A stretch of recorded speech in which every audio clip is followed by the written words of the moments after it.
प्रणाम, नमस्ते, स्वागत है आप सबका। आज मैं बात करने वाला हूँ एक बहुत ही अनोखे कवि के बारे में। जी, आधुनिक हिंदी साहित्य के, और मैं सिर्फ हिंदी नहीं बोलूँगा, उन्होंने बांग्ला में भी लिखा, उन्होंने मैथिली में भी लिखा, और उनके नाम के आगे बाबा लगा हुआ है, बट वैसे वाले बाबा नहीं थे वो। जी, मैं बात कर रहा हूँ बाबा नागार्जुन की, जिनका असली नाम श्री वैद्यनाथ मिश्र।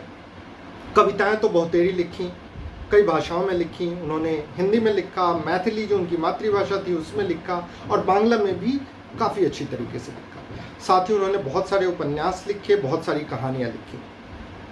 आज मैं आपसे बात करूँगा उनकी कुछ चुनिंदा कविताओं के बारे में, और मैं इस किताब से बात करूँगा। ये किताब है उनकी प्रतिनिधि कविताओं का संग्रह, जिसका संपादन डॉक्टर नामवर सिंह, जो खुद ही बहुत प्रसिद्ध बनारस के लेखक थे, उन्होंने किया है। दोस्तों, आपसे उससे पहले एक निवेदन है, और वो निवेदन ये है कि मेरा प्रोत्साहन बढ़ाएं। और ये प्रोत्साहन आप कैसे बढ़ा सकते हैं? तो सब्सक्राइब करके बढ़ा सकते हैं, मेरे वीडियोज़ को एम्पलीफाई कर सकते हैं, अपने दोस्तों, अपने जानने वालों में शेयर कर सकते हैं। उससे मेरा प्रोत्साहन बढ़ेगा। I will feel motivated and I will bring many more writers, poets and books to you. So आज मैं बात करूंगा बाबा नागार्जुन की प्रतिनिधि कविताओं से। मैं कुछ चुनिंदा कविताएं लूँगा, और ये चुनिंदा कविताएं मैं पूरी तरह नहीं पढ़ूंगा, उनकी कुछ पंक्तियाँ लूँगा, जिससे आपको पता चले कि उनका फ्लेवर क्या था।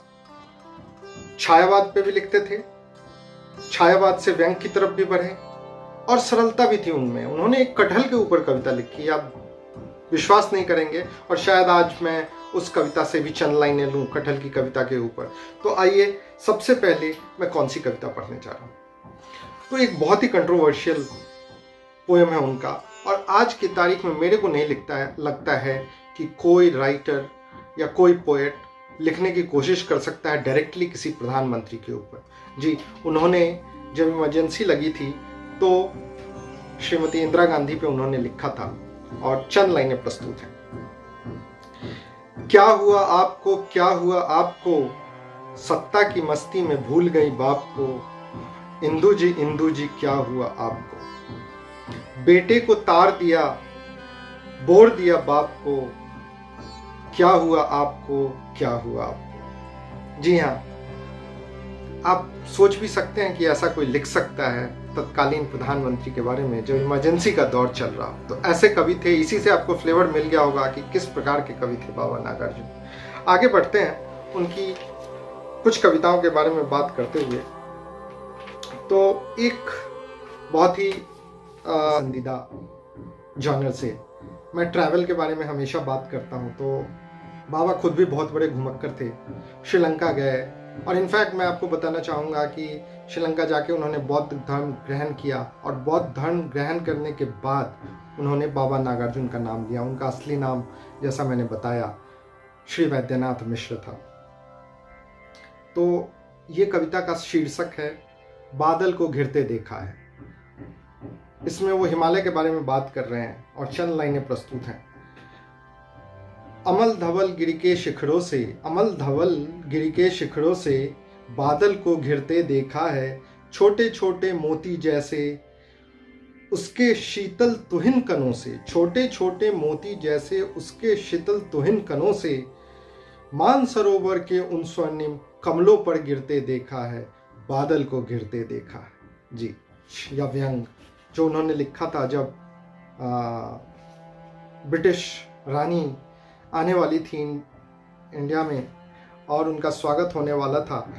तो बाबा ने क्या कविता लिखी थी। कविता का शीर्षक है आओ रानी हम ढोएंगे पालकी। जी, आओ रानी हम ढोएंगे पालकी, यही हुई है राय जवाहरलाल की। आओ रानी हम ढोएंगे पालकी, रफू करेंगे फटे पुराने जाल की, रफू करेंगे फटे पुराने जाल की, यही हुई है राय जवाहरलाल की। आओ रानी हम ढोएंगे पालकी।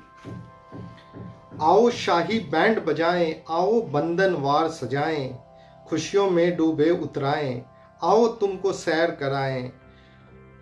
उटक मंड की शिमला नैनीताल की, आओ रानी हम ढोएंगे पालकी। व्यंग है, आप देखें बड़ा ही मजा आएगा। तीनों बंदर बापू के भी ताऊ निकले तीनों बंदर बापू के, सरल सूत्र उलझाऊ निकले तीनों बंदर बापू के, सचमुच जीवन दानी निकले तीनों बंदर बापू के, ज्ञानी निकले ध्यानी निकले तीनों बंदर बापू के, जलथल गगन बिहारी निकले तीनों बंदर बापू के, लीला के गिरधारी निकले तीनों बंदर बापू के, बूढ़े हैं फिर भी जवान हैं तीनों बंदर बापू के, परम चतुर हैं अति सुजान हैं तीनों बंदर बापू के, 100वीं बरसी मना रहे हैं तीनों बंदर बापू के, बापू को ही बना रहे हैं तीनों बंदर बापू के। 1975 में राजनीतिक स्थिति को देखते हुए बाबा बीच में साम्यवाद में भी गए। बाबा बहुत ही ज़्यादा उनका मोह भंग हो चुका था। उन्होंने जो सपना देखा था, उनको लग नहीं रहा था कि भारत में ये कोई भी सपना परिपूर्ण हो पाएगा। तो सत्य के बारे में लिखा है, कविता का शीर्षक ही है सत्य। सत्य को लकवा मार गया, वह लंबे काठ की तरह पड़ा रहता है सारे दिन सारी रात। सत्य को लकवा मार गया है, वह लंबे काठ की तरह पड़ा रहता है सारे दिन सारी रात। वह फटी फटी आंखों से टुकुर टुकुर ताकता रहता है सारी दिन सारी रात। और अब मैं बात करूंगा एक बहुत ही सरल कविता की। जी हाँ, मैंने बताया था कि कटहल के बारे में जनाब बात करते हैं। बाबा लिखते हैं कटहल के बारे में। कविता का शीर्षक है पका है यह कटहल। शाबाश शाबाश शाबाश, आह क्या खूब पका है यह कटहल, आह कितना बड़ा है यह कटहल, आह कैसा मह मह करता है यह कटहल, आह कैसे खुद ही गिर पड़ा गाछ से, आह किस तरह पड़ा है चारों खाने चित्त, आह कैसा लटका था लोगों का मन इसके ऊपर, आह क्या खूब पका है यह कटहल। आइए बात करते हैं मेरे सबसे पसंदीदा कविता का, और ये बहुत ही कंट्रोवर्शियल पोएम है। मेरी पसंदीदा कविता है या बाबा ने ये लिखा है, तो ये मत समझ लेना कि मैं नास्तिक हूँ या बाबा नास्तिक थे। बाबा शायद बीच में नास्तिक थे भी, बट आस्था निजी विषय है, आस्था अपना अपना होता है। तो इसमें इस कविता में कैसे बात करते हैं बाबा भगवान के बारे में, और कविता का शीर्षक है कल्पना के पुत्र हे भगवान। जी, आप शीर्षक ही समझ सकते हैं कि कितना कंट्रोवर्शियल है। कल्पना के पुत्र हे भगवान means God is origin of our imagination.